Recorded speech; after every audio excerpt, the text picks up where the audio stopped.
Doctor বলেছে 10টা test না করলে আমার বাচ্চার ক্ষতি হবে। এই নিন সমস্ত টেস্টের লিস্ট। এত লম্বা লিস্ট আর এই বিলটা এত বেশি কেন? সাধারণ চেকআপের নামে ক্লিনিক মালিকরা সিন্ডিকেট করে হাজার হাজার টাকার অপ্রয়োজনীয় টেস্ট দিচ্ছে। এই খবর শুনে ডিএম রুনু সাধারণ শাড়ি পরে ছদ্মবেশে সেই ক্লিনিকে ঢুকলেন। ডাক্তার রুনুকে দেখেই বললেন, আগে 5,000 টাকার এই টেস্টগুলো করিয়ে আনুন, তারপর দেখব।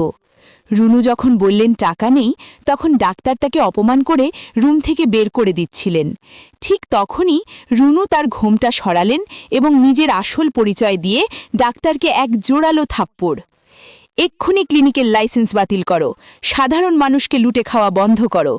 রুনু ঘোষণা করলেন, প্রতিটি সরকারি হাসপাতালে গর্ভবতীদের ফ্রি চিকিৎসা ও টেস্ট নিশ্চিত করতে হবে।